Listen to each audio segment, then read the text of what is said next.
The stadium lights blaze against the night sky, their beams cutting through the crisp evening air. Thousands of fans roar as the state championship game reaches its peak. Sweat glistens on forearms, sneakers squeak across the lacquered hardwood, and every dribble lands like a heartbeat. On the court, Jamal Carter, a 19-year-old guard with quick feet and steadier nerves, runs the offense for the Easton Ravens. He's a study in control, eyes up, chest steady, fingers drumming coded signals his teammates know by instinct. Across from him lurks the Westlake Wildcats star forward, jaw set, shoulders wide, daring Jamal to try the lane. Two up! Two up! Coach Ramirez shouts, fingers slashing the air. Jamal shakes his head once. No, he sees something else. He crosses left, snaps the ball behind his back, and slices between defenders like a gust through a doorway. The crowd surges to its feet as he plants, elevates, and kisses a high-arcing floater off the glass. It's poetry, perfect and certain. But the whistle screams. The ball drops cleanly through the net, and for a heartbeat the arena can't decide what it heard. Then the referee, Hank Doyle, silver whistle glinting, mouth tight, jabs a finger at Jamal and carves a chopping motion through the air. Offensive foul! Charging! Boos cascade from the Ravens' side like a waterfall. Jamal lands, jaw slack. He hadn't so much as brushed a jersey. He'd slipped by hand clean. He turns toward Doyle with open hands, palms outward, a universal "what did I do?" "Back it up 23, Doyle says, not meeting his eyes. "That wasn't a charge," Jamal says, voice steady, respectful. "I slid past him." Doyle steps closer. There's something cold in his gaze, the kind of look that isn't just about a call. "You questioning me?" Coach Ramirez is already at the sideline, both palms down, urging calm. "We're good, Jamal. Next play." The Wildcats inbound. 2 trips later, Jamal intercepts a lazy pass and rockets down the court, a one-man comet. He flushes a two-handed dunk so clean the net barely whispers. He doesn't stare down, doesn't flex, doesn't say a word. He just lands and turns. The whistle shrieks again. "Technical foul, taunting!" Doyle barks, raising one rigid arm toward the scorer's table. The arena explodes. "For what?" Coach Ramirez demands, voice cracking with disbelief. Even Westlake's bench looks confused. Their captain, Colton Hayes, a broad-shouldered senior with a reputation for fair play, glances at Jamal and shakes his head like, "That wasn't it." Jamal lifts both hands above his shoulders, backing away. "Sir, I didn't say anything." "Get to your bench," Doyle snaps. "You were showboating." The PA announcer's voice cracks over the din. "Technical foul number 23, Easton. That is his second personal, first technical." Jamal laces his fingers behind his head, pacing a small rectangle of wood as the noise swirls. He's been called hard before. He's a star and stars draw gravity, but this feels different. It feels targeted. It feels ugly. Next possession, Jamal probes, dishes, relocates. The ball finds him in the right corner with a sliver of daylight. He rises and splashes a 3, so pure even the Westlake student section lets out a helpless "oh!" The whistle again. "Delay of game on 23, Doyle says, pointing at the net Jamal supposedly touched. The net hangs untouched, swaying only from the ball's kiss. "Enough!" Coach Ramirez's voice is a cracked plate. "Ref, this is nonsense." Doyle pivots, fingers stabbing the air. "Coach, sit down or you're out." The scoreboard flickers. Ravens 58, Wildcats 57, 4:11 to play. The arena hums with static and nerves. Then it happens in a blur. Jamal fights through a legal screen, shoulder grazing Colton Hayes' chest. They both tumble, a tangle of arms and gravity. Basketball's normal chaos. Doyle charges from midcourt, veins standing in his neck. "Intentional! That's an intentional!" He doesn't stop there. He makes the tee with his hands, slow and theatrical, then jabs at Jamal like he's ejecting a trespasser. Second technical, disqualified. Silence hits like a dropped curtain. For a full breath, the entire arena forgets how to move. Jamal does not curse, does not throw the ball, does not posture. He just stands very still, blinking against a sting behind his eyes. "No," Coach Ramirez says, almost to himself. "No, sir. We are not doing this." Across the floor, Colton Hayes jogs to Jamal and grips his shoulder. "That wasn't intentional," he tells Doyle loud enough for 2 sections to hear. "He barely clipped me." "Back to your huddle," Doyle replies, "or you'll join him." The Ravens bench rises as one. The Wildcats bench, doesn't sit. Players glance at each other, then at Jamal, then at the crowd, which is waking from its stunned quiet like a storm finding its thunder. A single voice rises from the student section, "Let him play!" Another section joins, then another. The chant thickens and multiplies, rolling end to end until it's a living thing shaking the rafters. "Let him play! Let him play!" Doyle signals the scorer's table to start the free throws. No one moves. The Ravens form a circle at midcourt, hands on shoulders. Then, astonishingly, the Wildcats jog over and interlock with them. Colton slides in beside Jamal and nods once. They sit. Right there, on the logo. 10 rivals, shoulder to shoulder, legs folded, back straight. The chant grows teeth. "No Jamal, no game. No Jamal, no game." Security takes uneasy steps toward the student sections and stops. The athletic director whispers with league officials near the tunnel, faces pale. The band. Nobody told the band what to do, starts a drum cadence that sounds like a heartbeat and a countdown and a warning all at once. Doyle blows the whistle again and again, each shriek thinner than the last, swallowed by the crowd's roar. He looks small now, a single man on a giant stage trying to force the show to go on, but the show has found its conscience. Jamal looks across the shared circle, meets Colton's eyes, and sees something steady there. He looks up at the stands, at the little kids with painted faces, at the elders with folded arms and blazing eyes, at his mother near the aisle clutching her chest, and feels the fear slide off his shoulders like sweat. Whatever tonight becomes, it won't be quiet, and it won't be over his silence. The game clock freezes at 4:11. The building holds its breath. Then the crowd rises even louder, a single immovable verdict. No Jamal, no game.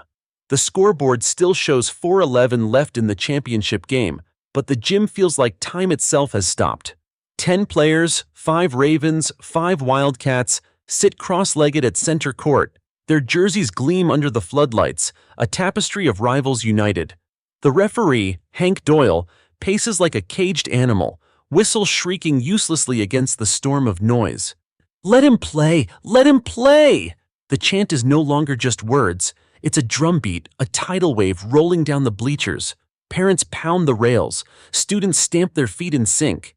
Even the marching band, emboldened now, hammers out a rhythm that turns the chant into an anthem. At the edge of the court, Jamal's mother, Denise Carter, stands frozen. Her hands clutch the railing so tightly, her knuckles turn white. She had feared nights like this, nights when her son's skin would be judged before his talent, when his dignity would be dismissed before his name. Yet she never imagined seeing hundreds of strangers rise up for him all at once. The league officials huddle near the scorer's table, clipboards shake in nervous hands. One mutters, "We have to resume the game." Another shakes his head, "We can't force them, not with the crowd like this." Athletic director Susan McKay, a stern woman who has spent decades ensuring order at Easton High events, steps to the microphone. She clears her throat. The PA system pops with static, then falls silent as the crowd senses authority trying to speak. "Ladies and gentlemen," McKay begins, voice echoing, "please return to your seats so the game may continue." Boos drown her out instantly. The chant surges back, louder. "No Jamal, no game." Jamal himself still hasn't moved from the circle. He sits tall, gaze steady on Doyle, whose face is blotched red with frustration. Colton Hayes, the Wildcats captain, leans toward Jamal. "You good?" he asks. Jamal nods once. "Better than I thought I'd be." Colton smirks. Then we keep sitting. The standoff deepens. Parents from both schools join arms at the base of the bleachers. Alumni who had come to watch a championship suddenly find themselves part of a civil protest. On social media, hashtags begin to trend. Hashtag let him play and hashtag no Jamal no game. Students stream live videos, and within minutes, clips of the sit-in reach thousands outside the gym. In the locker room tunnels, security staff argue with administrators. If we call in more officers, it'll just ignite them. Then what? We let the mob dictate the game? It's not a mob, it's unity. Back on the floor, Doyle's patience snaps. He storms to midcourt, pointing at Jamal as though declaring an outlaw. "You are disqualified. This is final. If you don't leave the court, this game is a forfeit." For the first time, Jamal stands. But he doesn't walk off. He looks straight into Doyle's eyes, then turns slowly to the stands. His voice, clear and steady, carries without a microphone. I just wanted to play fair, that's all. But if you want me gone, I'll only go if they want me gone too." He gestures to the crowd. The response is volcanic. The gym trembles under the roar of "Stay, stay, stay." It's not just students anymore. Grown men and women, grandparents, veterans, and little kids scream until their voices break. Even some Wildcats fans, who had no loyalty to Easton, now shout in solidarity. Coach Ramirez steps onto the court, followed by Westlake's coach, Derek Stone. The two men exchange a look. Rivals since college, they rarely agree on anything. But tonight, there's no hesitation. Stone grabs a spare mic. "If this young man doesn't finish what he started, neither do we. My team isn't moving." Gasps ripple, then cheers erupt. For a coach to defy the officials so openly, it's unheard of. Coach Ramirez joins in. Easton stands with him too. "You want to forfeit? Forfeit both teams. See how your league explains that headline." Cameras flash. Reporters scramble to tweet. The sit-in has grown teeth. It's no longer just students and players. It's entire programs, entire communities locking arms against injustice. The league commissioner, a balding man with a crisp suit and a phone glued to his ear, finally enters the chaos. He whispers furiously to Doyle, whose face tightens with defiance. "I won't back down," Doyle snarls.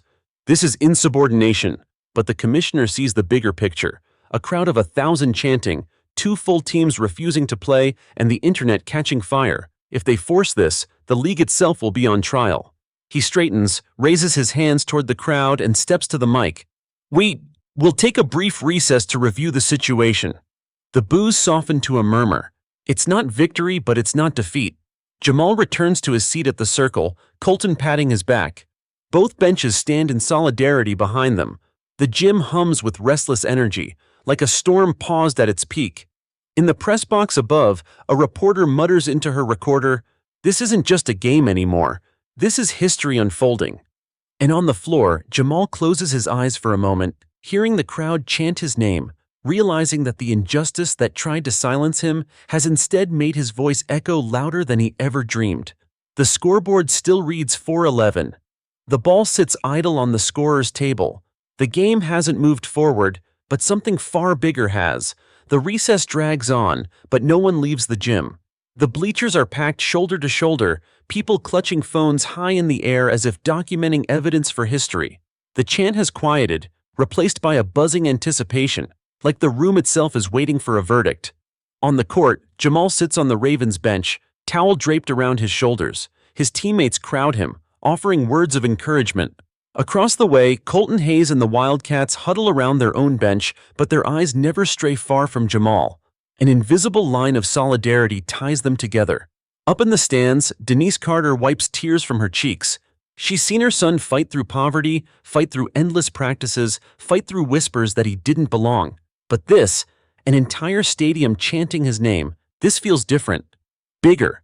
Meanwhile, outside the gym, the story explodes. Students on TikTok and Instagram Live broadcast the sit-in to thousands, then tens of thousands. By the time the clock in the gym has ticked forward 20 minutes, clips are trending nationwide. Headlines flash across Twitter. Referee disqualifies star player, crowd revolts. Rival teams sit together at center court.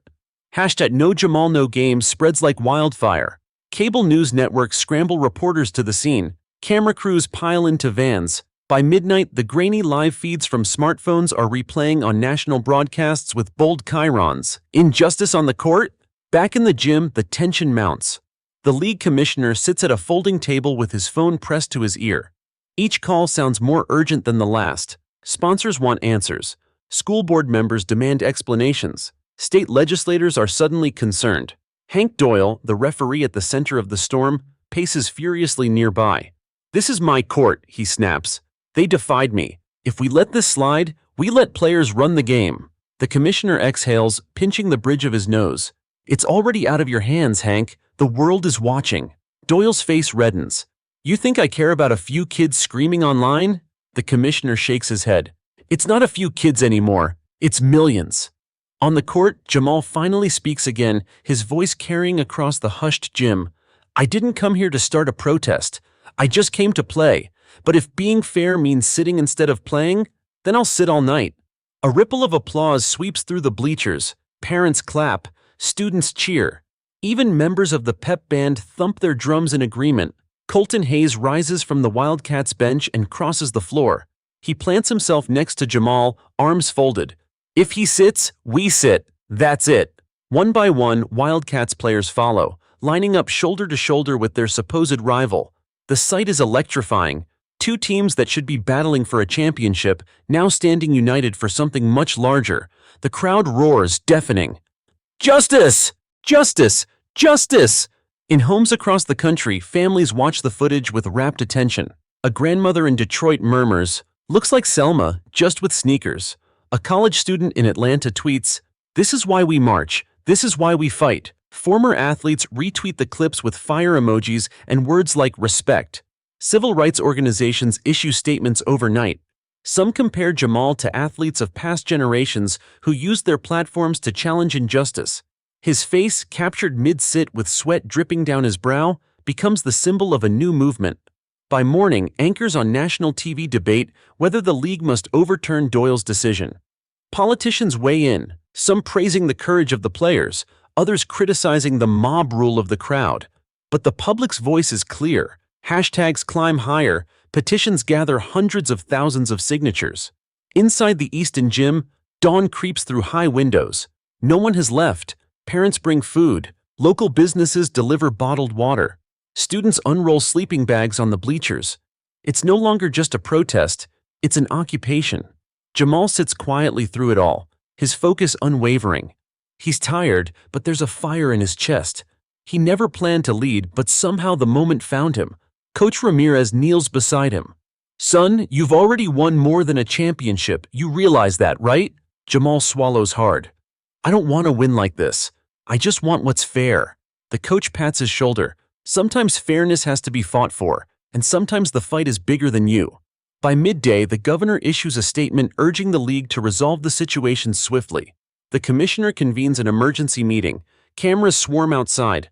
Reporters shove microphones at anyone leaving the gym. Inside, the crowd holds strong. The chant now morphs. No justice, no game. No justice, no game.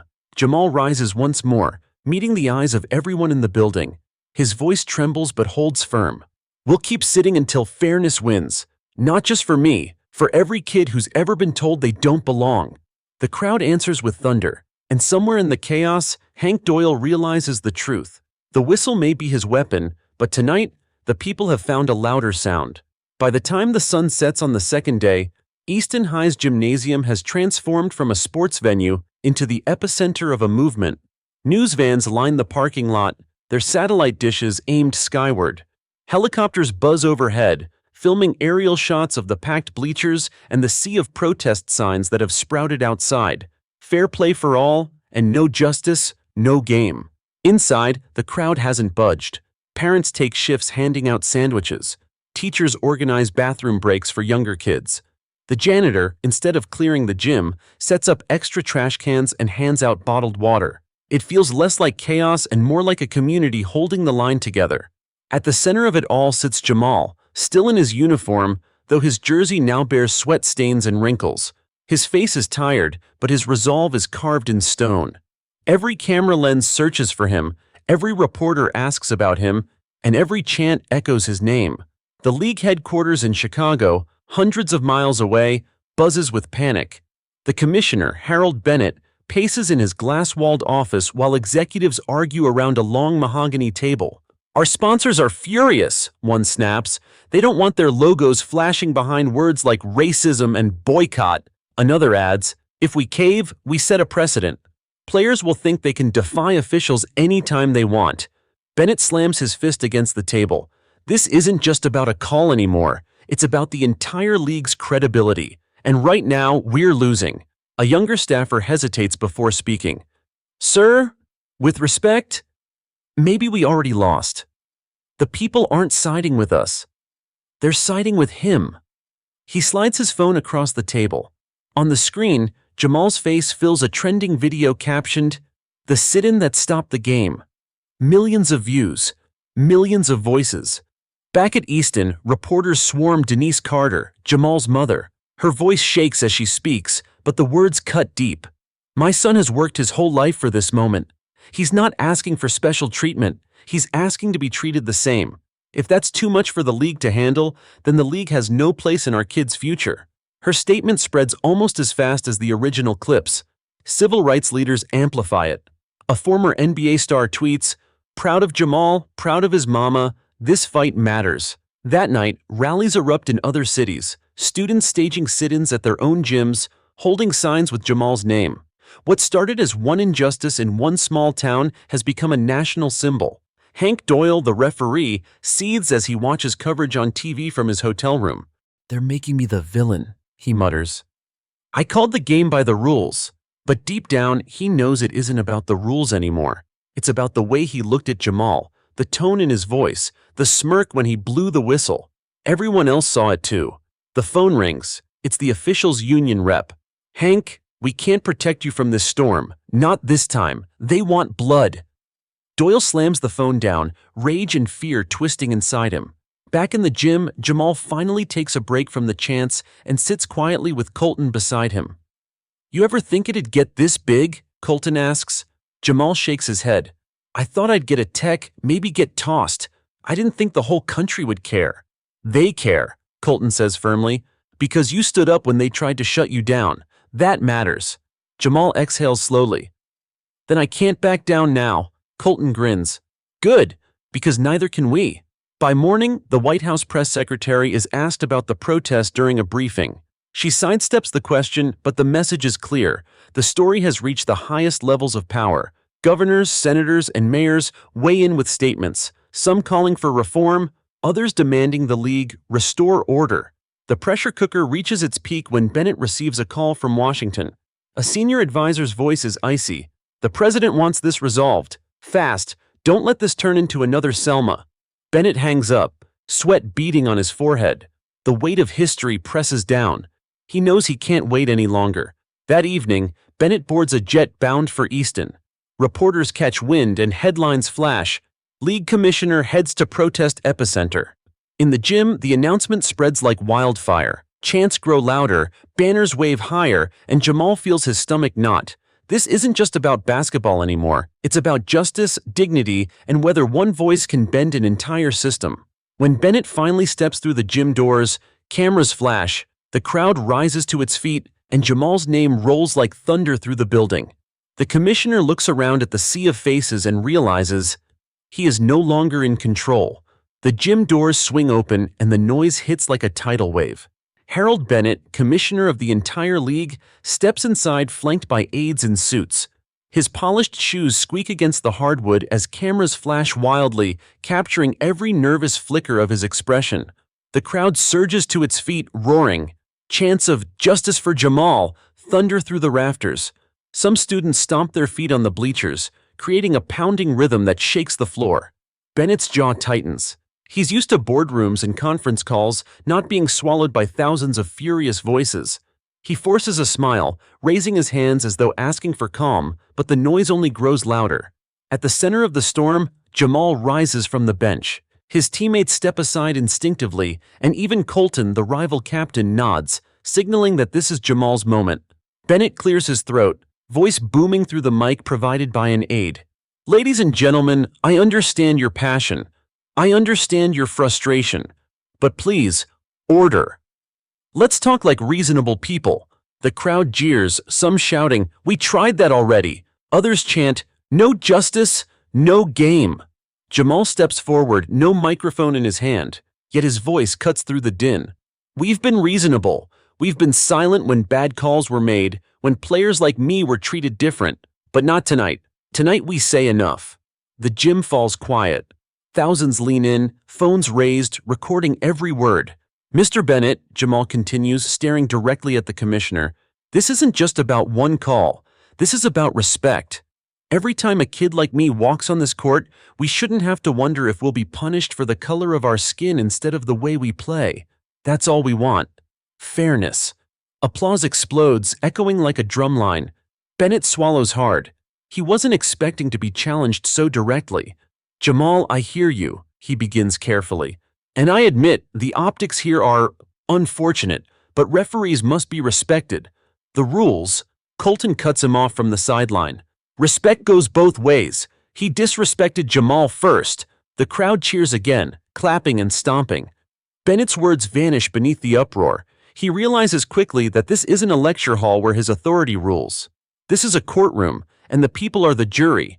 Denise Carter, Jamal's mother, steps out of the bleachers. Her voice wavers but carries the weight of every parent in the room. My son has spent his life working twice as hard for half the credit, and when he finally shines, you let a man with a whistle take it away with a smirk. Tell me, Commissioner, would you let that happen to your child? The gym erupts. Bennett tries to respond, but his voice is drowned again. His aides whisper frantically in his ear, urging him to maintain composure. Cameras zoom in on his face, capturing sweat along his brow. Then the unexpected happens. Members of the Wildcats, Jamal's rivals, walk across the floor to join him. Colton places a hand on Jamal's shoulder and turns toward Bennett.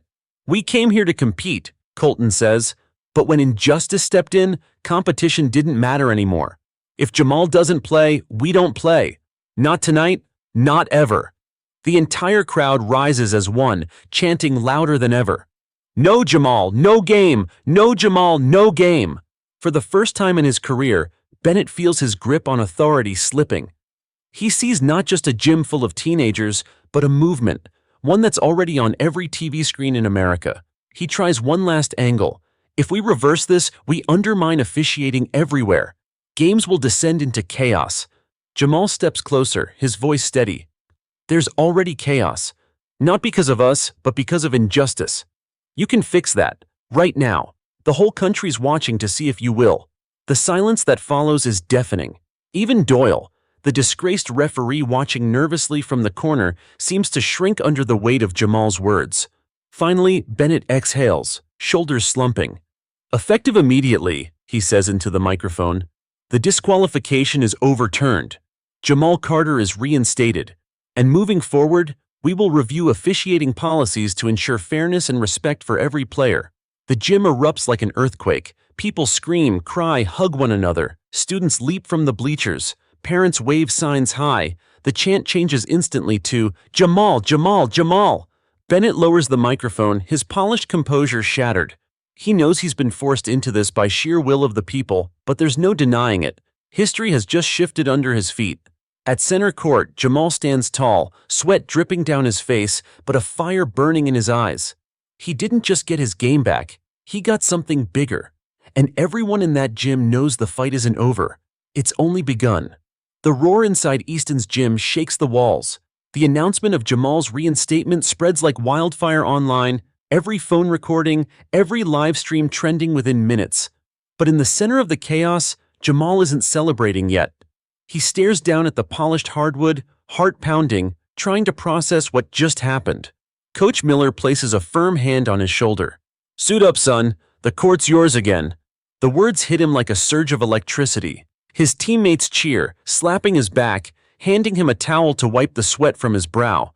Across the gym, even the rival Wildcats stand and clap, Colton nodding firmly, silently telling him, You earned this. The referee's whistle echoes, sharp and shaky. Doyle, still clutching it, looks pale. His face is drained, his authority gone. The gym stares at him, thousands of eyes boring into him, and he knows no one respects his calls anymore. As Jamal steps toward the free throw line, the chant begins again. Jamal! Jamal! Jamal! It rises like thunder, vibrating through the floorboards. He spins the ball in his hands, the familiar weight grounding him. For weeks, he's practiced this shot alone in the quiet of the gym, dreaming of big games. Now, the moment is bigger than anything he imagined. This isn't just about points on a scoreboard. This is about proving he belongs. He exhales, bends his knees, and releases. The ball arcs high, spinning perfectly, and sinks clean through the net. The crowd explodes. Students leap into each other's arms. Parents pump their fists. Phones light up as replays flash across screens.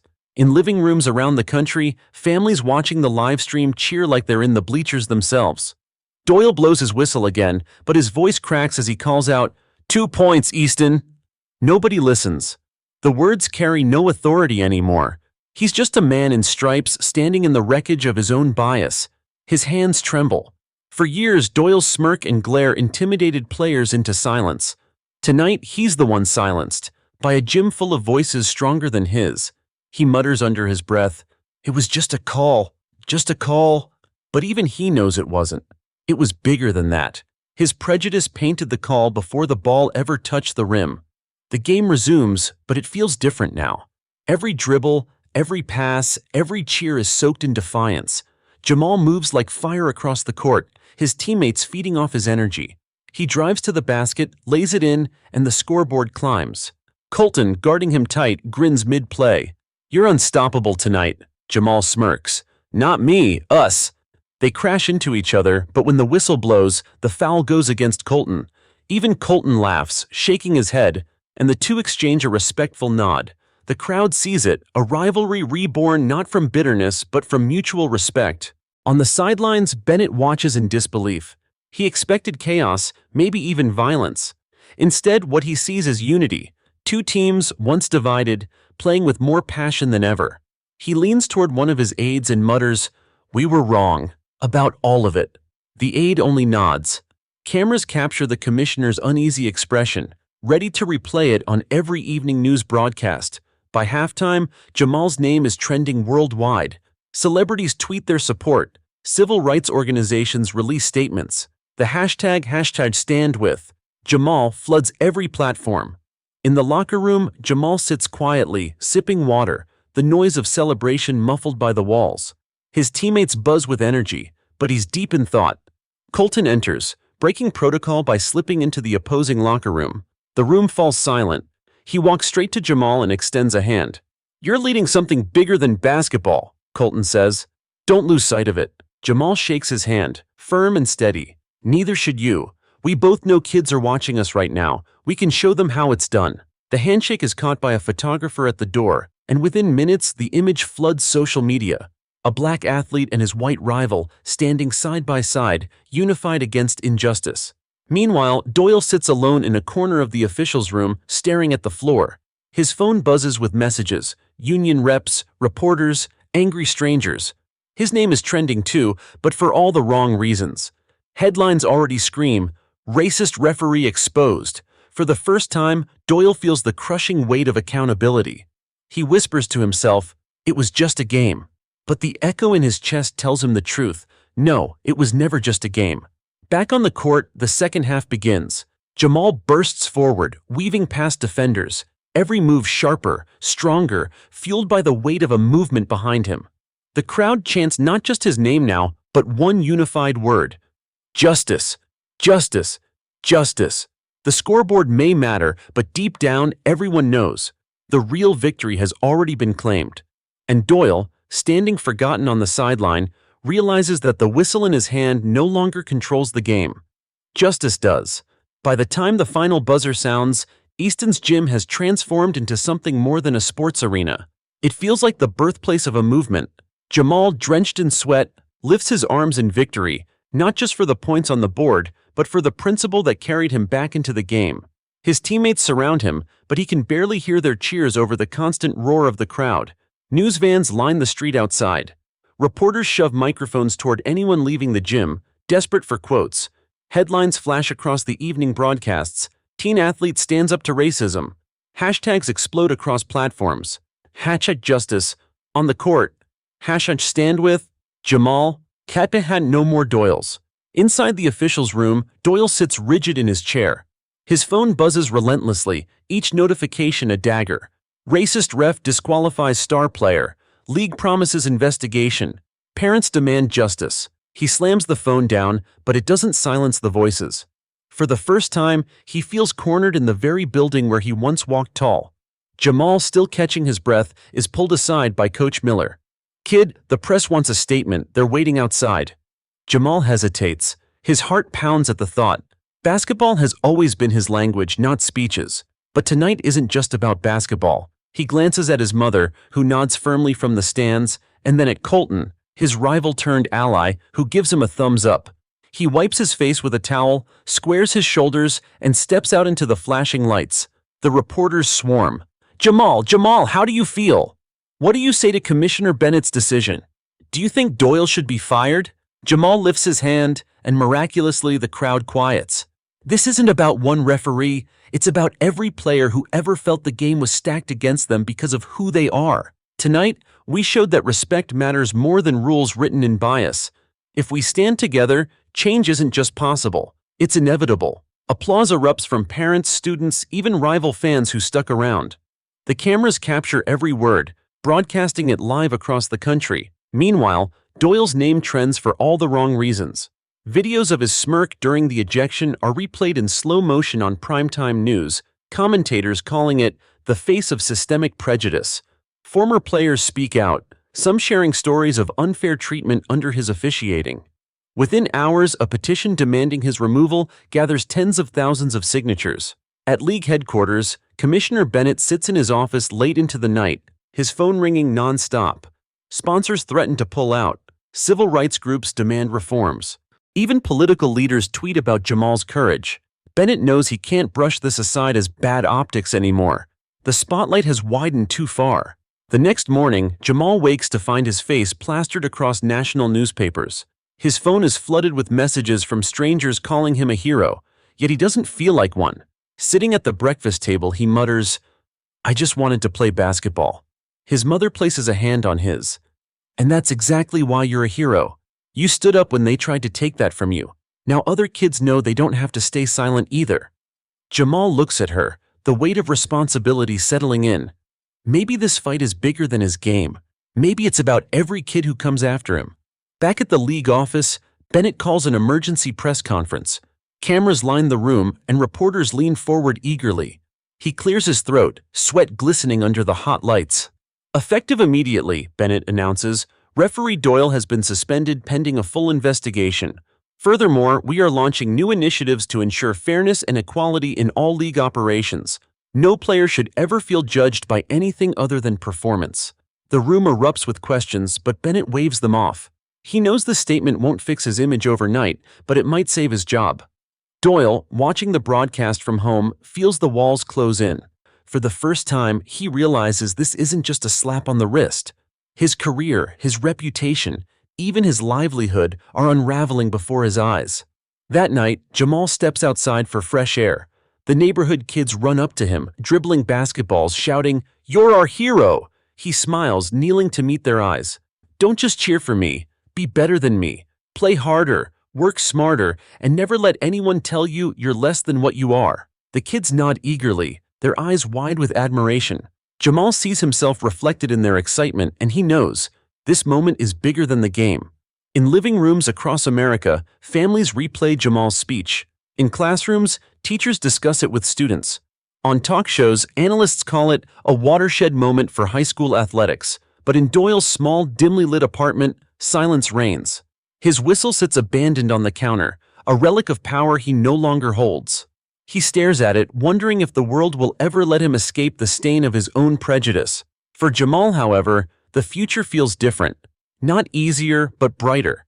Because now, when he steps onto the court, he knows he doesn't stand alone. The following week, Easton's gym is no longer just a local court. It has become a symbol replayed in living rooms, classrooms, and courtrooms across the nation. Every news outlet runs the footage of Doyle ejecting Jamal and the crowd refusing to let the game continue. Pundits debate it endlessly, some calling it a turning point for fairness in sports, others saying it exposes how deep bias runs even in high school athletics. Jamal sits in his room, headphones around his neck, scrolling through endless notifications. His name flashes in articles, tweets, even on TV segments. ESPN runs a feature titled, "The Teen Who Changed the Game." Civil rights leaders call him to offer support. The attention is overwhelming, but it also reminds him of the weight he now carries. Down the hall, his mom answers phone calls non-stop. Local leaders want Jamal at rallies. Schools want him to speak to students.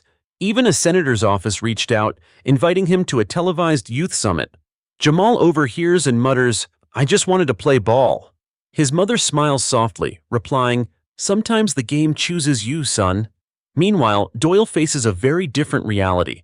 He receives a formal notice from the league office, a mandatory hearing regarding allegations of misconduct and racial bias.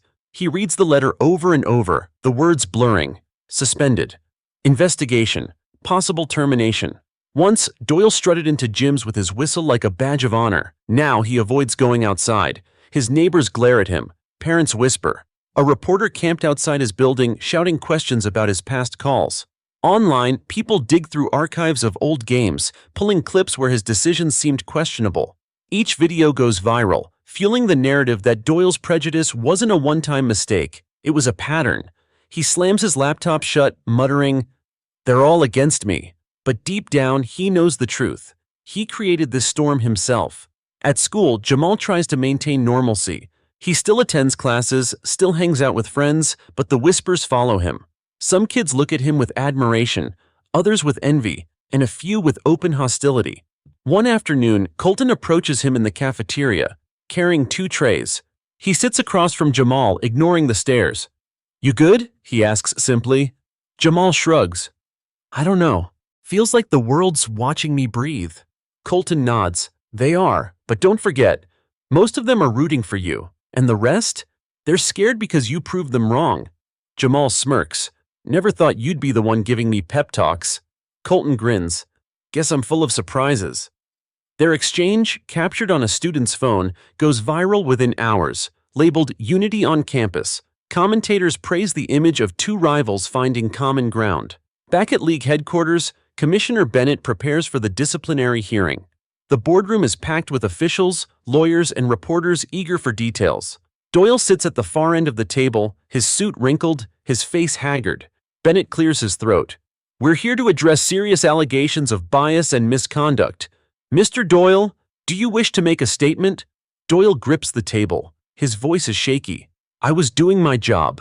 Calls are part of the game. Sometimes people don't like them, but I'm not a racist. I've given technicals to kids of every color." The room stirs. A lawyer slides a thick folder across the table. "These are complaints filed against you over the last 5 years. Patterns of questionable calls disproportionately affecting black players. You never faced accountability until now." Doyle's jaw tightens. He can feel the walls closing in. Outside the hearing, protesters gather, holding signs. "Fair play for all. Bench bias. Stand with Jamal." News crews broadcast live, amplifying the chants. Meanwhile, Jamal sits at home, watching the coverage with his mom. He feels conflicted. Part of him wants Doyle punished. Another part wonders if destroying one man changes the system at all. His mom notices his silence. "What's on your mind?" Jamal sighs. "What if this isn't enough? What if the league just suspends him and pretends the problem's solved?" She nods, her eyes firm. "Then you don't stop here. You keep pushing. Because the fight isn't just for you, it's for everyone after you." The next morning, headlines declare, "League opens full inquiry into referee Doyle." Pundits say this could set a precedent, forcing athletic organizations to finally address bias seriously. Civil rights groups applaud the move, promising to monitor the process closely. Jamal scrolls through the news on his phone. His face shows a mix of pride and unease. He never asked to be a leader, but leadership found him anyway. On the other side of town, Doyle stares at the same headlines. His career dangles by a thread, his reputation shredded. And for the first time in decades, the whistle in his pocket feels heavy, like a burden he may never carry again. The story refuses to die down. Each day brings fresh headlines, new debates, and louder conversations. Talk shows replay the footage of Doyle's smirk as he disqualified Jamal. Civil rights attorneys analyze the implications, while parents call radio stations to share stories of kids who faced similar bias. Jamal's name is no longer just trending, it has become a movement. At Easton High, students chant his name in the hallways. Teachers bring up his case during lessons on justice and equality. His basketball coach fields calls from journalists who want interviews, while his principal arranges extra security at the school gates. Jamal tries to live normally, but there is nothing normal about being 16 and suddenly representing something larger than yourself. One afternoon, as Jamal laces his sneakers for practice, Coach Miller steps into the locker room, holding a letter with the White House seal. "Kid," he says, his voice cracking with pride, "you've been invited to speak at the National Youth Leadership Summit in Washington." Jamal freezes, staring at the envelope. "Me? Why?" "Because," the coach replies, "the whole country's listening to you now." That night, Jamal sits at the kitchen table with his mother, the letter spread open in front of them. He runs his fingers over the embossed gold emblem, still trying to believe it's real. His mother smiles softly. "Your father would be proud. You're not just fighting for yourself, Jamal. You're showing kids everywhere that they don't have to accept injustice quietly. Jamal leans back in his chair, conflicted. But Mom, I'm not a politician. I'm not a speaker. I'm just a ball player. She shakes her head. No, son, you're a leader. And leaders aren't chosen by themselves, they're chosen by the moment. Meanwhile, Doyle sinks deeper into isolation. His suspension becomes the top story on sports networks. Sponsors pull their support from the league until reforms are guaranteed. Former colleagues avoid him, afraid of being tainted by association. One evening, Doyle storms through his cluttered apartment, muttering at the TV screen. A commentator declares, "This referee represents everything broken in youth athletics." The words hit him harder than any technical foul ever could. He picks up his whistle, staring at it like it's a relic from another lifetime. Once, it symbolized authority. Now, it feels like an anchor dragging him under. He slams it down and whispers, "They've taken everything." But in his gut, he knows. He did this to himself. The day of the summit arrives. Washington buzzes with anticipation as youth leaders, activists, and students from across the nation gather in a grand auditorium. Jamal, dressed in a sharp suit borrowed from his uncle, feels his heart race as he walks onto the stage.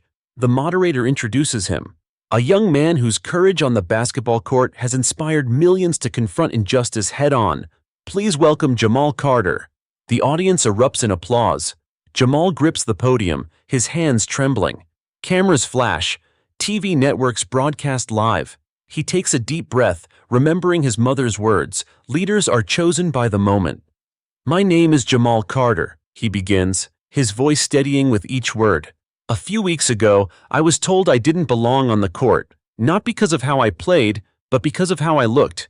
That day, I thought I was just fighting for one game. But now I see I was fighting for something bigger, for every kid who's ever been told they're less, for every player who was benched by bias, not by skill." The room is silent, hanging on his words. "We can't change the past, but we can build a future where the rules are fair, the opportunities are equal, and talent, not prejudice, decides the outcome. I may be a basketball player, but this fight isn't just about sports. It's about respect. And respect is something no referee, no official, no system can take away if we stand together." The audience leaps to its feet, applauding thunderously. News anchors call it the speech of a generation. Clips flood social media, spreading faster than highlights of any game. Back in his dim apartment, Doyle watches the broadcast on a cracked TV. He sees Jamal, poised and confident, commanding the respect of a nation. The contrast feels unbearable. While Jamal ascends, Doyle plummets. He slumps into his chair, his face in his hands. The investigation looms closer. Each day, more evidence surfaces. More parents, more players, more testimonies painting him as the face of injustice. For the first time, Doyle doesn't just fear losing his job, he fears losing himself. That night, Jamal returns home, exhausted but uplifted. His mom hugs him tight. "You did more than speak, Jamal. You gave people hope." He smiles faintly, his mind replaying the sea of faces that had risen to their feet. For once, the weight on his shoulders feels lighter, because he knows this isn't just his fight anymore. It belongs to everyone who stood, cheered, and believed. The league's disciplinary hearing stretches into its second week. Doyle, once respected and even feared in the world of youth sports, now sits under the cold glare of fluorescent lights in a conference room packed with lawyers, officials, and reporters. Every detail of his career is being dissected. His past calls, long forgotten by most, resurface like ghosts. A lawyer for the Players Union presents video after video of Doyle ejecting or penalizing black athletes for minor infractions while ignoring similar behavior from white players. Gasps ripple through the room as the pattern becomes undeniable. Doyle shifts uncomfortably, sweat beading on his forehead. Each clip is another nail hammered into the coffin of his reputation. Commissioner Bennett leans forward. "Mr. Doyle, do you deny this pattern?" Doyle stammers. I made calls based on what I saw in the moment. That's what referees do. You can't expect every decision to be perfect. But perfection isn't the issue," the lawyer cuts in. "Bias is. And this room can see it for what it is." The silence that follows is heavy, suffocating. Doyle lowers his eyes, unable to meet anyone's gaze. Outside the hearing, the scene is completely different. Hundreds of protesters crowd the sidewalks, waving signs and chanting for justice. Fair play for all echoes through the streets. News cameras broadcast live, capturing the energy. In the middle of the crowd, Jamal stands quietly with his mother. He hadn't planned to come, but something pulled him there. People recognize him instantly. A group of kids rush over, asking for pictures, their voices full of admiration. "You showed them, Jamal. You gave us courage." Jamal smiles politely, but his heart feels heavy. He leans toward his mother. "All of this, it's bigger than I ever imagined." She squeezes his shoulder. "That's because it was never just about you. You're standing for everyone who's been silenced." Meanwhile, Doyle sits in his car after the session, gripping the steering wheel until his knuckles turn white. He can hear the chants from outside, his name woven into accusations. Once, he thought the whistle in his hand made him untouchable. Now, he realizes it was just a thin shield, one that's shattered under scrutiny. His phone buzzes. It's a voicemail from an old colleague. "Sorry, man, can't be seen defending you. This thing's too toxic." Doyle throws the phone onto the passenger seat, his chest heaving with anger and despair. One by one, the allies he once counted on vanish, leaving him alone in the storm. Back at school, Jamal faces a different kind of pressure. His teachers praise him, classmates seek his opinion, and even strangers email him asking for guidance. One day his principal calls him into the office. "Jamal, the university board wants to honor you with an award for leadership," she says warmly. Jamal fidgets in his chair. "I'm grateful, but I didn't do this for awards." "That's exactly why you deserve it," the principal replies. "You remind us what integrity looks like." The following weekend, Jamal attends a community rally. He doesn't expect to speak, but when the microphone is offered, the crowd chants his name until he steps forward. Standing on the stage, looking out at hundreds of faces, children, parents, veterans, teachers, he feels the weight of responsibility settle on him again. "I'm not here because I'm perfect," he begins. "I'm here because I was told I didn't belong, and I refuse to accept that. No kid should be told they're less because of the color of their skin. We all deserve a fair shot." The crowd roars in agreement. Cameras flash. The moment spreads across social media like wildfire. Hashtags calling for reform in youth athletics trend nationwide. Back in his apartment, Doyle watches the coverage with hollow eyes. Jamal's voice fills the screen, strong and clear, while the caption reads, "Teen athlete inspires national movement." Doyle whispers bitterly, "They've made him a hero, and me the villain." He slumps deeper into his chair, the reality settling in.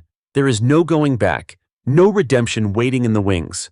That night, Jamal returns home, exhausted but energized. His mother hugs him tightly, whispering, "You're changing the world one word at a time."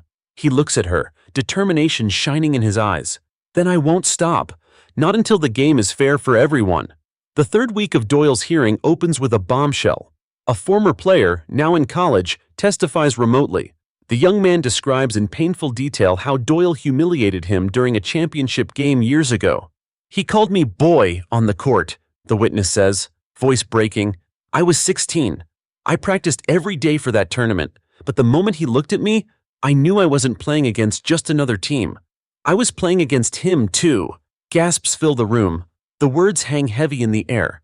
Doyle tries to mask his reaction, but his face flushes crimson. He glances at his lawyer, who avoids his gaze. The pile of evidence against him has grown into a mountain, and there's no climbing out. Meanwhile, Jamal's story takes on a life of its own. National news outlets run specials about him, weaving his journey into broader conversations about racism in sports. A major sports magazine publishes a cover story with the headline, "The Game Changer, Jamal Carter and the Fight for Fair Play." At school, Jamal struggles to keep up with homework, practices, and interviews. His phone buzzes constantly, offers to speak at events, invitations to TV shows, requests for mentorship. His coach pulls him aside one evening. "Son, you've got to pace yourself," Coach Miller warns. "You're carrying a whole movement on your shoulders, but you're still a kid." Jamal sighs, running a hand over his face. "I know, coach, but if I don't speak, who will?" The coach's eyes soften. "Then speak, Jamal. Just don't forget you deserve to live your life too." Outside the courtroom, protests intensify. Entire school teams march together holding banners. Parents bring their children, teaching them that fairness is worth fighting for. Chants thunder through the city blocks, "Justice for players, fair play now." On social media, videos of these marches trend with millions of views. Jamal's speech from the community rally is shared alongside clips of Doyle's past misconduct. The contrast couldn't be sharper. One young man rising with integrity, another collapsing under the weight of his own prejudice. Inside the hearing, Doyle's lawyer makes a desperate move. "My client is being painted as a monster," he argues, "but refereeing is a high-pressure job. Split-second decisions are bound to cause controversy. We can't criminalize imperfection." The commissioner frowns. "This is not about imperfection. This is about a clear, repeated pattern of discrimination. The evidence shows intent." Doyle slams his fist on the table. "This is a witch hunt. I gave my whole life to this league." The outburst echoes through the chamber. Reporters scribble furiously, cameras flash, and Doyle realizes too late that he has only confirmed the arrogance everyone already sees in him. That evening, Jamal and his mother watch the news coverage together. Doyle's angry face fills the screen. Jamal shakes his head slowly. "He still doesn't get it," Jamal murmurs. His mother replies quietly, "Some people never will. But the world doesn't revolve around them anymore. It's moving forward, because of voices like yours." Jamal looks down at his hands, remembering the ball, the game, the whistle that once silenced him. Now, those same hands hold a microphone, and his words echo louder than any referee's call. Days later, a major breakthrough arrives. The National Youth Athletics Association announces sweeping reforms, mandatory bias training for officials, an independent review board for complaints, and a hotline for players. Jamal's name is mentioned in the press release as one of the catalysts for change. At the announcement press conference, Jamal is invited to stand on stage alongside the commissioner. Cameras capture his solemn face as the commissioner declares, "This is not just about one boy or one referee. This is about ensuring fairness for generations to come." And we thank Jamal Carter for reminding us what justice looks like. The applause is thunderous. Jamal feels a lump in his throat. For the first time, the weight on his shoulders feels worth it. Back in his apartment, Doyle watches the announcement on TV. His eyes are hollow, his jaw clenched. The reforms are everything he fought against his whole career. Now they're his legacy. Proof that his downfall gave birth to a movement he can't control. He mutters bitterly, "They'll erase me, and remember him." He knows it's true. Later that night, Jamal sits at his desk, staring at a pile of unfinished homework. His phone buzzes again. Another invitation, this time to speak at a national conference for high school athletes. He closes his eyes, weary but resolute. He whispers to himself, "If this is the path, then I'll walk it." Because the fight is no longer about one game or even one season. It's about rewriting the rules for everyone who will ever step onto a court after him. The final day of Doyle's hearing arrives with tension so thick it feels like the air itself resists breathing. The conference room is packed wall to wall, reporters with cameras poised, lawyers flipping through notes, players and parents waiting for the decision that could change youth athletics forever. Doyle enters wearing a wrinkled suit, his face pale, his eyes sunken. Once he carried himself with arrogance, chest puffed, chin high. Now he looks like a man awaiting a sentence he already knows is inevitable. Commissioner Bennett clears his throat and begins reading. After thorough review of testimony, video evidence, and documented complaints, this panel finds Mr. Richard Doyle guilty of repeated bias and misconduct. Effective immediately, he is permanently banned from officiating in any league under our authority. The words drop like a hammer. For a long moment, silence reigns. Then the room erupts. Some cheer, others cry, and reporters scramble to broadcast the decision live. Doyle slams his hands on the table. "This is injustice. You can't erase 20 years of service because of a few bad calls." But no one listens. His words drown beneath the applause of parents who finally feel vindicated, beneath the chants of young athletes who had long suffered in silence. Doyle storms out, his face red, but outside the courthouse, he's met by a wall of protesters. The chants turn into jeers. Cameras capture every second. His fall from power is complete. Meanwhile, Jamal watches the announcement from the school library with a small group of friends. The moment the commissioner declares Doyle's ban, the room fills with gasps and cheers. His best friend Malik throws an arm around him. "Bro, you did it. You stood up and the world listened." Jamal shakes his head. "It wasn't just me. It was everyone who spoke out, everyone who refused to stay silent." Still, his phone vibrates non-stop. Messages from strangers thanking him, journalists requesting interviews, organizations inviting him to speak. He realizes his voice has become something larger than he ever intended. That evening, a crowd gathers at the community center for a vigil celebrating change. Jamal is invited to speak, though he hesitates before taking the stage. As he steps up to the microphone, the audience quiets. Hundreds of eyes rest on him. Kids clutching basketballs, parents holding their children, reporters jotting notes. "I didn't ask for any of this," Jamal begins, his voice steady. "I just wanted to play the game I love. But when someone tried to take that from me, I realized it wasn't only about me. It was about every player who's been told they don't belong, every voice that's been silenced. Today we showed that fairness can win." The crowd erupts in applause, chanting his name. Cameras capture his words, and within hours they're trending online. Across the country, people hail Jamal as a symbol of courage. Meanwhile, Doyle sits alone in his apartment, blinds drawn, television flickering. Every channel seems to mention his name, paired with words like bias, disgrace, and ban. His phone no longer rings, except for the occasional unknown number leaving angry voicemails. He stares at the whistle on his coffee table, the one he once wielded like a weapon. Now it looks small, powerless. He picks it up, twirls it between his fingers, then hurls it across the room.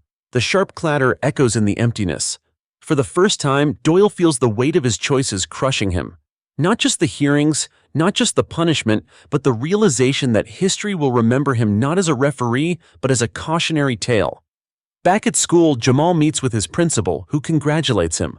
"You've sparked a national movement. Universities are reaching out. Scholarships are being lined up. You've become an example of resilience." Jamal listens, humbled. "I never wanted fame. I just wanted fairness." The principal nods. "Sometimes the greatest leaders are the ones who never sought the spotlight. That's why people trust you." Days later, a national sports channel hosts a special program titled Fair Play: The Legacy of Jamal Carter. Analysts discuss how his courage forced reform, athletes share stories of newfound hope, and parents express gratitude. At the close of the program, Jamal's face appears on screen, his words from the vigil echoing, "Fairness can win." In that moment, the nation sees not just a teenager, but a leader. As Jamal walks home one evening, the chants from a distant rally drift through the streets. "Fair play for all." He pauses, listening, realizing those chants are no longer about one game or one referee. They're about rewriting the future of youth sports. He whispers to himself, "This is just the beginning." And with that, Jamal steps forward into a future where his voice will continue to shape the game, not just on the court, but in the hearts of everyone who believes in justice. The week after Doyle's lifetime ban, the city feels electric. Headlines splash across newspapers and TV screens. Historic decision rocks youth sports, and referee Doyle banned after bias probe. Talk shows analyze every angle, from the testimonies to Jamal's role in forcing accountability. Doyle, desperate to salvage his reputation, agrees to a televised interview. The set is sterile, bright lights glaring down. He sits stiffly in the chair, hands clasped tight. "They painted me as a villain," Doyle insists, voice trembling with controlled anger. "I was strict, yes. Demanding, yes. But biased? Never. This is cancel culture run wild." The interviewer raises an eyebrow. "Mr. Doyle, dozens of players testified against you. Videos show a consistent pattern. Do you deny all of it?" Doyle's eyes dart nervously. "People exaggerate. They want attention. I was the best in the business, and now they've thrown me to the wolves." The clip circulates online within hours. Instead of sympathy, the public reacts with outrage. One viral tweet sums up the mood. "Imagine humiliating kids for years and then crying when you get caught. #goodbye Doyle." Doyle wanted redemption. Instead, he becomes a symbol of denial. His refusal to acknowledge harm only cements his downfall. Meanwhile, Jamal's life shifts further into the spotlight. At school, students stop him in the hall to shake his hand. Teachers reference his story in class when discussing courage. Even parents of younger kids write letters thanking him for giving their children hope. But with admiration comes pressure. Jamal's coach notices his shoulders slump more each day. After practice, Coach Miller pulls him aside. "You've been carrying more than any kid your age should," the coach says gently. "Don't lose yourself in all this." Jamal exhales deeply. "It feels like everyone's watching. Like if I make one mistake, it'll undo everything." The coach places a hand on his shoulder. "The movement is bigger than you, Jamal. You lit the fire, but it'll keep burning because people believe in it. Don't forget, you're still allowed to just play ball." For the first time in weeks, Jamal smiles faintly. National media outlets continue covering him. A primetime sports program runs a feature titled "The Teen Who Changed the Game." The segment includes clips of Jamal's quiet determination, his speeches at rallies, and footage of Doyle storming out of the hearing. The contrast is undeniable. One man collapsing under arrogance, another rising through humility. Outside the media buzz, tangible reforms begin. Leagues in other states adopt similar measures: bias training, complaint hotlines, and review boards. Coaches reference Jamal's case when teaching athletes about standing up for themselves. At a press conference in Washington, a senator even cites Jamal by name while introducing a bill to strengthen protections for student athletes. Jamal Carter reminded us all that fairness isn't optional, it's essential, she declares. The clip plays on every major news channel. Jamal watches from his living room, stunned. "They're saying my name in Congress," he whispers to his mom. She squeezes his hand. "That's because you told the truth, and the truth doesn't stop at one gymnasium, it carries." But fame brings critics too. Anonymous commenters flood forums, accusing Jamal of exaggerating, of seeking attention. Some even defend Doyle, calling him old school. One evening, Jamal scrolls through the negativity until his mom gently takes his phone away. "People who are scared of change will always lash out," she reminds him. "But remember, the crowd in that gym, the kids in those rallies, the parents who thanked you, they're louder than the haters." Jamal nods, though the weight of it all lingers in his chest. Across town, Doyle sits in a dimly lit bar, watching the same news coverage. Patrons glance at him, some whispering, others openly sneering. He downs a drink, muttering under his breath. They'll forget him soon enough. The world moves on. But he knows it's a lie. Everywhere he turns, Jamal's name echoes, while his own is etched into history as a warning. Back at school, Jamal returns to the court. The sound of sneakers squeaking on polished wood, the rhythm of the ball bouncing, these are the things that ground him. In practice, he rediscovers his joy. Teammates cheer as he nails a three-pointer. For a moment, he's just a kid again, not a symbol, not a movement. As the whistle blows to end practice, Malik grins. "You might be famous, but you still can't guard me."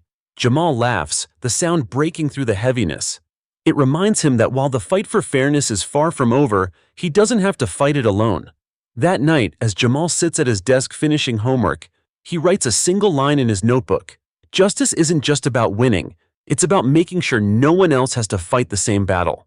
He stares at the words, feeling their weight, because now he understands. This isn't only his story. It's the story of every athlete who will ever step onto a court and demand to be treated fairly. And no referee, no matter how biased, can silence that echo anymore. Doyle's name becomes radioactive. Within days of the ban, he loses his job at the local recreation department. Parents sign petitions to ensure he can't coach, teach, or even volunteer around kids. The man who once strutted around gymnasiums barking orders now finds doors slamming in his face. One afternoon, he walks into his usual diner. The waitress who served him for years greets him coldly. "We don't have a seat for you today." The room quiets, all eyes on him. Doyle mutters under his breath and leaves, but the message is clear. His community no longer tolerates him. Back in his small apartment, Doyle scrolls through news coverage. Jamal's face beams across the screen, celebrated as a symbol of fairness. Doyle slams the remote down, the plastic cracking. "A kid ruined me," he whispers, but the words sound hollow. Deep down, he knows it wasn't the kid. It was his own arrogance that brought him here. While Doyle fades into obscurity, Jamal rises. Weeks later, the mayor invites Jamal to a citywide sports festival. The stadium is packed, banners fluttering, the smell of popcorn and hot dogs filling the air. The announcer's voice booms. "Ladies and gentlemen, tonight we honor a young man who reminded us all of what true sportsmanship means, Jamal Carter." Spotlights sweep the arena as Jamal walks to center court. He wears his team's warm-up jacket, hands tucked nervously in his pockets. Thousands of people rise to their feet cheering. The sound is deafening, but for Jamal it's almost surreal. The mayor hands him a plaque engraved with the words, "For courage in the face of injustice." A photographer snaps the moment, flashbulbs popping. Jamal grips the plaque tightly, feeling its weight, not of metal, but of responsibility. When the microphone is passed to him, he hesitates. His heart races, but then he remembers the kids who had lined up for his autograph earlier, their wide eyes shining with hope. "I didn't do this alone," he says into the mic. "Every teammate who spoke up, every parent who refused to stay silent, every kid who believed fairness mattered. You're the reason we're here. This plaque belongs to all of us." The crowd roars. Chants of fair play, thunder through the arena. Jamal's eyes glisten. For the first time, he realizes the movement is no longer tied to his name alone. It has grown into something larger, something unstoppable. Back at school, banners with the words "fair play" hang in the gymnasium rafters. Jamal walks in one afternoon to see his teammates staring up in awe. Malik elbows him. "Look at that, bro. You're part of history." Jamal shakes his head. "No, we all are." The school organizes a special assembly. Younger students present him with handmade posters, thanking him for inspiring them. One little girl shyly hands him a drawing of herself on a basketball court with the words, "Because of you, I know I can play too." Jamal bends down, accepts it gently, and whispers, "Don't let anyone tell you otherwise." Meanwhile, Doyle attempts one last desperate act. He writes a long letter to a local newspaper, claiming he was framed, insisting Jamal manipulated the media. But when the piece is published, it's met with ridicule. Letters to the editor pour in, condemning him further. One reply, printed the next day, reads, "Doyle didn't lose to a kid. He lost to the truth." For Doyle, it's the final nail. His voice no longer carries weight. He is a relic, a shadow fading into irrelevance. That night, Jamal sits with his mother on the porch, the plaque from the festival resting on the table between them. The summer air hums with crickets. "Do you realize what you've done?" his mother asks softly. Jamal shrugs. "I just stood up." She shakes her head. "No, you showed the world that even when the odds are against you, courage matters. That's not just standing up, that's leading." Jamal looks out at the quiet street, the stars above. He doesn't feel like a leader, just a teenager who loved basketball. But maybe that's the point. Change didn't come from a politician or a CEO, it came from someone who refused to stay silent. The following week, ESPN runs a documentary special about the case. It shows Jamal's first game back after Doyle's ban. The crowd is massive, bigger than any school game should draw. Parents, alumni, and even strangers fill the bleachers. When Jamal takes the court, the crowd erupts in chants of his name. Cameras zoom in on his face, focused, determined, but calm. As the ball tips off, Jamal realizes he isn't just playing for points anymore. He's playing for every kid who'll step onto a court after him, knowing the game will be fair. By the end of the night, the scoreboard shows victory for Jamal's team. But the real victory isn't measured in numbers. It's written in the cheers of the crowd, the smiles of the kids in the stands, and the banners that will hang in the rafters for years to come. And as Jamal leaves the court, one thought echoes in his mind. Fairness won tonight, and it will keep winning. The invitation arrives in a crisp white envelope, embossed with the seal of the United States Capitol. Jamal almost doesn't believe it's real when he opens it at the kitchen table. "You are hereby invited to the National Youth Leadership Ceremony in Washington, D.C., where you will be recognized for outstanding courage and leadership." His mother gasps, hand over her mouth. "Baby, the president's going to be there." Jamal stares at the letter, speechless. The weight of what's happening sinks in slowly. From a high school gym floor to the nation's capital, his story has traveled further than he ever imagined. 2 weeks later, Jamal and his family step off a plane at Reagan National Airport. Cameras click as journalists swarm. Jamal, how does it feel to be honored by the White House?" reporters shout. Jamal swallows hard, clutching his backpack. "It feels unreal," he admits, his voice trembling. Black SUVs whisk them through the city. Landmarks flash by, the Washington Monument, the Lincoln Memorial, places Jamal had only seen in textbooks. His little sister presses her face to the window. "It's like we're in a movie," she whispers. The ceremony takes place in a grand hall draped with red, white, and blue. Rows of seats fill with senators, athletes, activists, and community leaders. At the front, a stage gleams under the lights. Jamal waits backstage, palms sweaty, heart hammering. His mother squeezes his hand. "Just speak your truth, like you always have," she whispers. The announcer's voice rings out. "Please welcome to the stage, recipient of the National Medal of Courage, Jamal Carter." Thunderous applause erupts as Jamal steps into the light. He squints under the brightness, searching the crowd. Then he sees him, the president, seated in the front row, smiling warmly. A dignitary drapes the medal around Jamal's neck. It's heavy, cool against his skin. Cameras flash, the sound of shutters echoing like applause. The crowd rises to its feet. When the microphone is handed to him, Jamal grips it tightly. His throat feels dry, but he forces himself to speak. "I'm just a kid who loves basketball," he begins. "But when the rules weren't fair, I realized loving the game wasn't enough. I had to fight for it to be fair. For me, for my teammates, and for everyone who comes after us." He pauses, scanning the audience. The hall is silent, hanging on every word. "I didn't stand alone. My friends, my family, my community, they stood with me. And that's why I'm here. Because when people come together, change happens." The audience bursts into applause.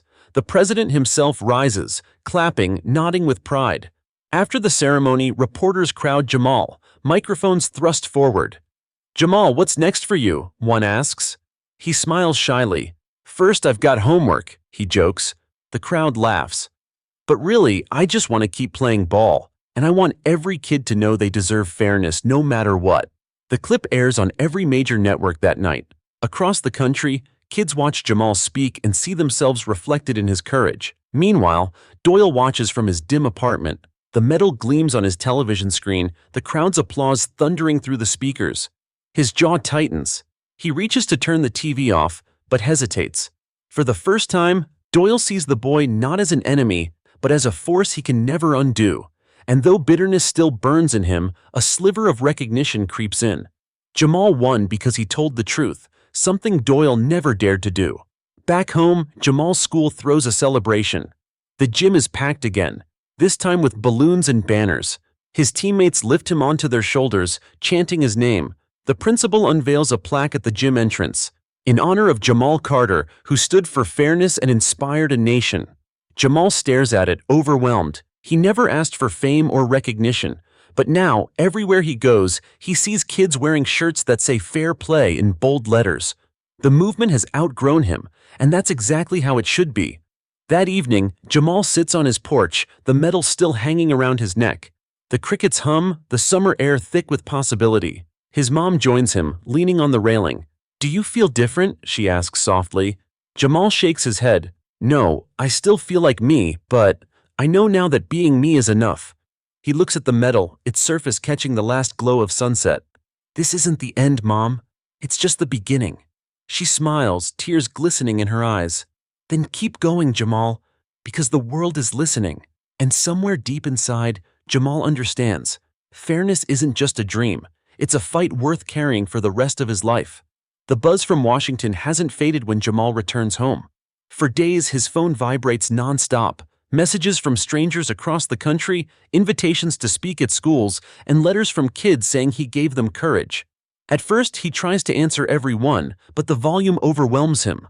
One evening, his mother sits beside him at the kitchen table, scrolling through the emails piling up. "Baby, you can't do this alone," she says gently. "But maybe you're not supposed to." Jamal leans back, exhausted but thoughtful. He'd never wanted fame, but now he realizes fame is a tool, and maybe it's time to use it. At school, his teammates notice the change. Malik slaps his shoulder one morning. "Man, you've got kids writing from California, Texas, even overseas. They believe in you. What if you gave them more than speeches?" That idea plants itself in Jamal's mind and refuses to leave. Within weeks, he begins sketching plans with his mom, his coach, and a few trusted mentors. They gather in the library after hours, surrounded by whiteboards and notebooks. The words "Fair Play Foundation" are scribbled in bold across the board. Its mission? Provide scholarships for young athletes, organize anti-discrimination workshops in schools, and ensure no kid feels silenced the way Jamal once did. News of the foundation spreads quickly. Local businesses chip in donations. Former athletes reach out with offers to mentor. Even a senator calls, praising Jamal's vision. But not everyone is supportive. On social media, trolls sneer. "Just play ball, kid. Stop acting like a hero." Jamal reads the comments late one night, his chest tight. His mom notices and takes the phone from his hand. "Listen to me. You didn't ask for this fight, but you chose to face it. Don't let cowards hiding behind screens decide your worth." Her words steady him. He decides then, he won't let fear steal the momentum they've built. The foundation's first event takes place in the school gym. The bleachers overflow with parents, teachers, and kids from across the state. A massive banner reads, "Fair play for all." Jamal stands at the podium, hands trembling slightly, but when he looks out and sees dozens of young faces staring back, faces that remind him of himself, his nerves fade. "This isn't about one game," he begins. "It's about every kid who's ever been told they don't belong. It's about making sure the rules are fair for everyone, not just some of us." Applause echoes, loud and steady. Behind him, his teammates hold up jerseys with the foundation's logo. Reporters snap photos, capturing the moment. Among the crowd is an elderly man in a decorated veteran's uniform. After the speech, he approaches Jamal. His voice shakes with emotion. "Son, I fought overseas for freedom. But watching you fight here, on this court, for justice, you reminded me what that word really means." Jamal's throat tightens. He shakes the man's hand firmly. "Thank you, sir. Your fight made mine possible." Over the next months, the foundation grows. They host clinics where professional athletes volunteer their time. They visit schools where kids of every background practice teamwork drills, breaking down barriers one game at a time. National media takes notice. ESPN runs another feature, titling it, "From Player to Pioneer, the Jamal Carter Story." Jamal feels the weight of it, but he also feels something else: purpose. Every interview, every workshop, every handshake is proof that the fire that started with one unfair call has spread into something unstoppable. Meanwhile, Doyle lives in near total obscurity. His apartment walls are bare. His phone rarely rings. He stumbles across a news clip of Jamal at a foundation event, surrounded by cheering kids. For the first time, Doyle doesn't feel anger, just emptiness. He mutters to himself, "That should have been me, building kids up." But he knows the truth. He tore people down instead. And now, history will remember Jamal, not him. Back home, Jamal sits on the porch again, staring at the stars. Malik joins him, tossing a basketball back and forth between his hands. "You ever think about how crazy this is?" Malik asks. "All this started 'cause one guy made a bad call." Jamal chuckles softly. "Yeah, but maybe it wasn't just a bad call. Maybe it was the moment we all needed to wake up." Malik nods, spinning the ball on his finger. "Guess so. But man, you turned it into something no one will ever forget." Later that night, Jamal writes in his journal, a habit he picked up after everything began. He scribbles the words, "Fairness is not a gift, it's a responsibility." He closes the book, exhales deeply, and sets it on his nightstand. Tomorrow will bring more work, more events, more kids, more challenges. But he's ready, because he knows now this story isn't just his. It belongs to every voice that refused to be silenced, every child who dreams of playing without fear, every community that demands justice. And Jamal Carter is determined to carry that torch, no matter how heavy it gets. The headlines catch Jamal off guard. United Nations invites teen athlete to speak on equality in sports. At first, he thinks it's some kind of mistake. Why would the UN want a 17-year-old kid from Chicago? But as the news spreads, he realizes his fight has grown far beyond his neighborhood or even his country. His story has become a global symbol of resilience and fairness. The trip to New York feels surreal. Jamal sits in the back of a black car, his medal tucked in his backpack. His mom squeezes his hand. "Remember," she whispers, "you're not just speaking for yourself anymore, you're speaking for kids everywhere." As they approach the United Nations building, the rows of flags ripple in the wind. Cameras flash as Jamal steps out, surrounded by diplomats in suits and activists from around the world. He feels small, but determined. Inside the grand hall, the ceiling towers high above rows of delegates.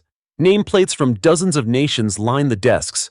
Jamal takes a seat at the front, his foundation's banner displayed behind him, "Fair play for all." When the Secretary General introduces him, Jamal's legs nearly buckle. "Ladies and gentlemen, today we welcome Jamal Carter, whose courage has sparked a movement reminding us that fairness is a universal right."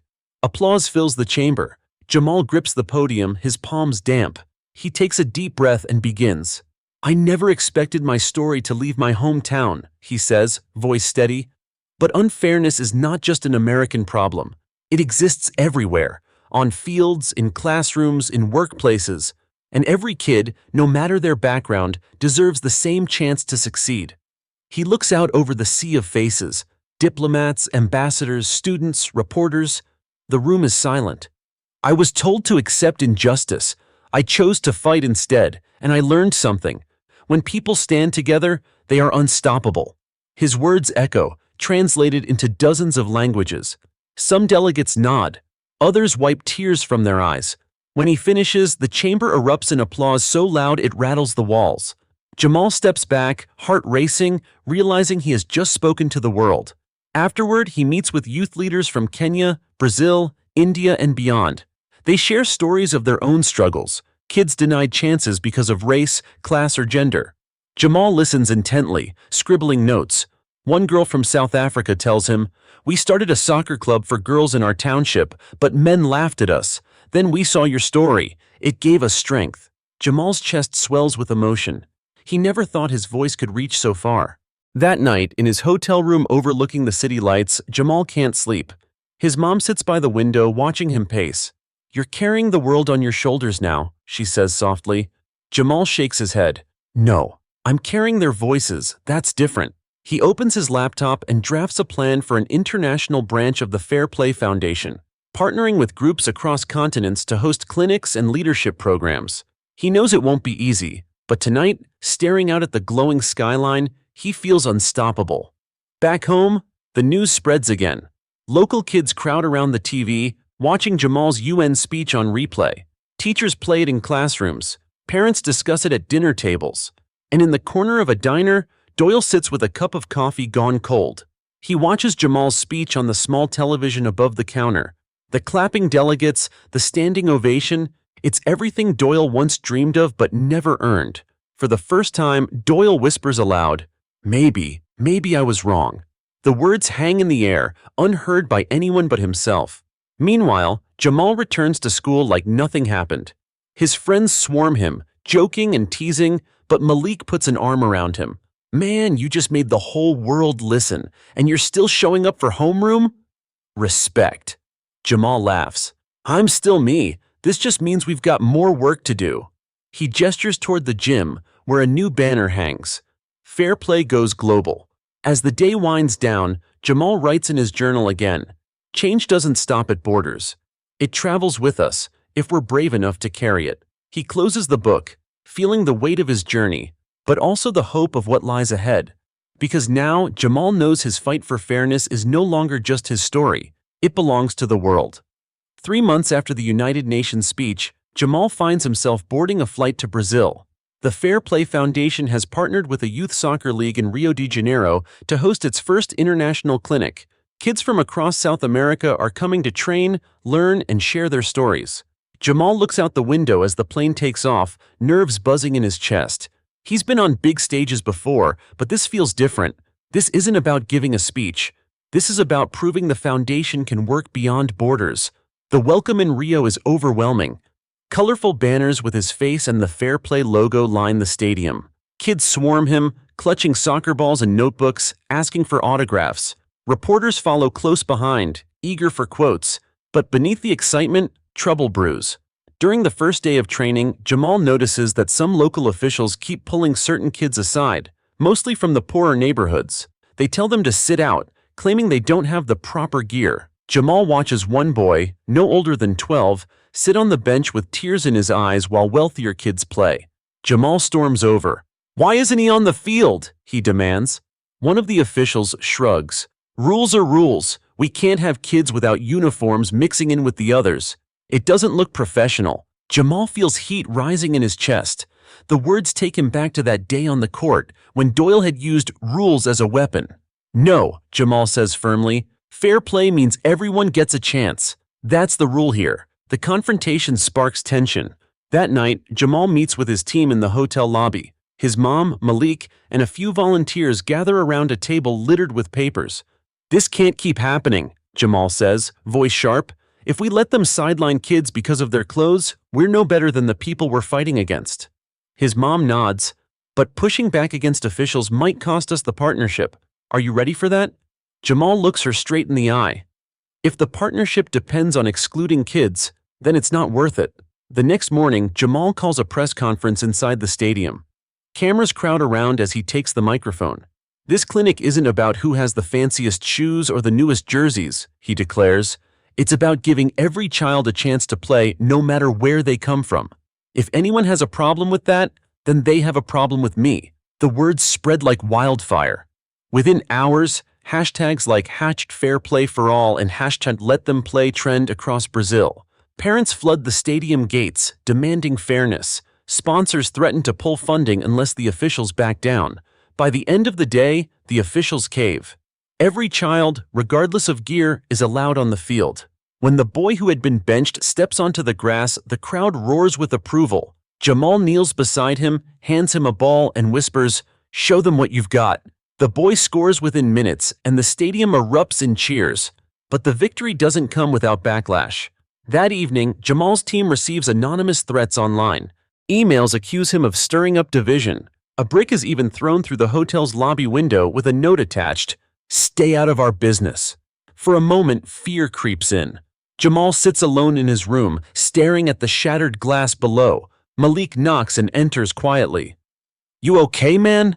Jamal exhales. "What if we're pushing too hard? What if this gets dangerous?" Malik sits across from him. "Remember what you told me after Doyle tried to bury you? You said change isn't supposed to be easy. It's supposed to be worth it.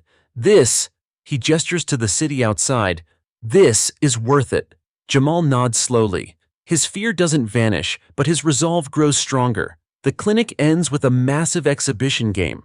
Kids from every background take the field together, laughing, cheering, and proving what fair play really means. The stadium is electric, not because of who wins, but because of who is allowed to play. As Jamal watches from the sidelines, a reporter asks, "Was it worth all the conflict?" Jamal doesn't hesitate. "Every single second, because today we proved that justice doesn't just belong in speeches, it belongs on the field." The roar of the crowd behind him makes it clear. The world agrees. When Jamal's plane lands back in Chicago, he expects a warm welcome. Instead, he is met with chaos. Cameras swarm the terminal, microphones shove into his face, and reporters shout over each other. "Jamal, how do you respond to accusations that you embarrassed Brazil's officials? Do you think you've made enemies abroad? Are you worried about your safety?" Jamal shields his eyes from the flashes. His mom steps in front of him, telling the reporters to back off, but the questions echo in his mind. At home, the backlash only intensifies. Major news networks replay clips of his press conference in Rio, some praising his courage, others calling him reckless.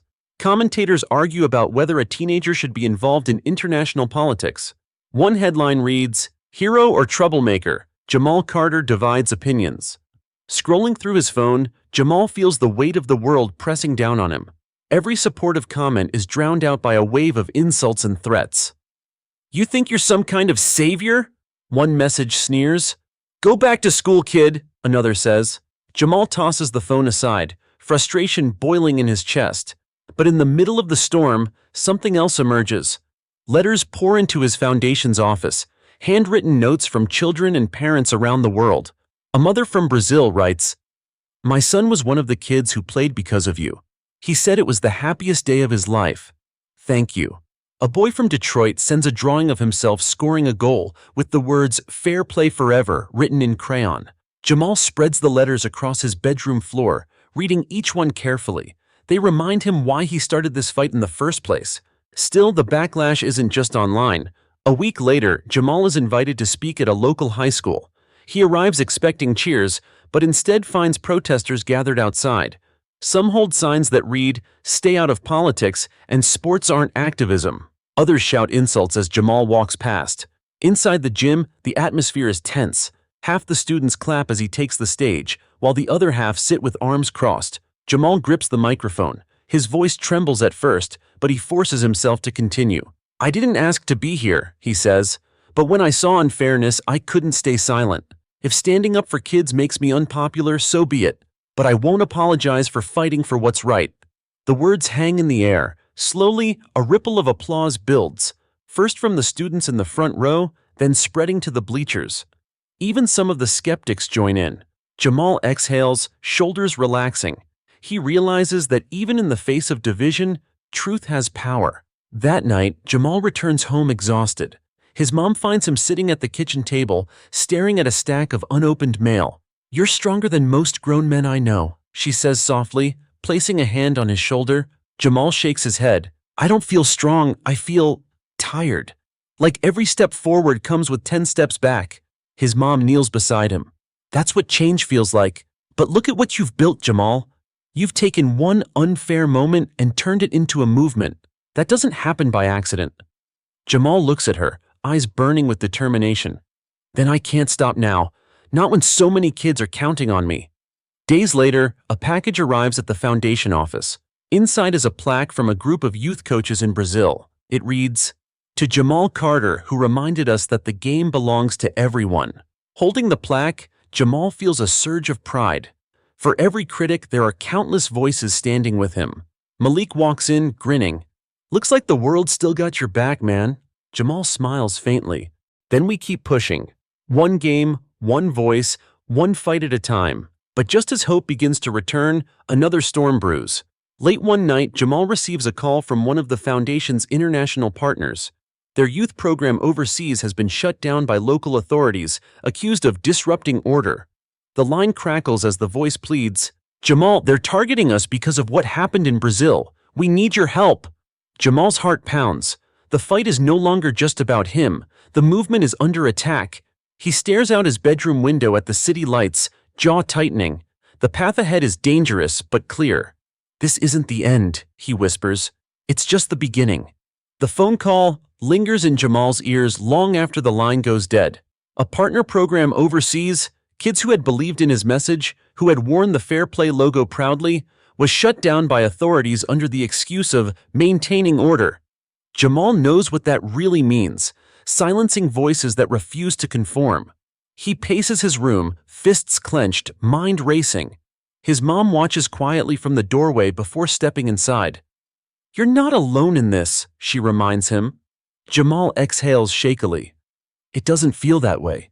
Every time I push back, the world pushes harder. What if I make things worse for those kids?" His mom takes his hands. "You already gave them hope. That doesn't disappear just because some people are afraid of change. The real question is, will you keep going?" The next morning, Jamal gathers his team at the foundation's office. Malik, his mom, volunteers, and new advisors sit around the conference table. Tension hums in the air. Malik breaks the silence. "If we back down now, everything we've done risks unraveling. But if we escalate," another advisor counters, "we could draw even harsher crackdowns. Governments don't like outside influence." All eyes turn to Jamal. He feels the weight of every expectation pressing on him. Finally, he speaks. "We can't control what governments do, but we can control how we respond.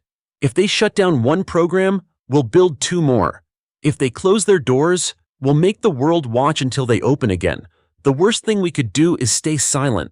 The room nods in agreement. The decision is made. The movement won't retreat. Within days, Jamal calls for a global virtual summit. Youth coaches, athletes, activists, and parents log in from over 30 countries. Faces fill the screen. Different languages, different cultures, but the same fire in their eyes.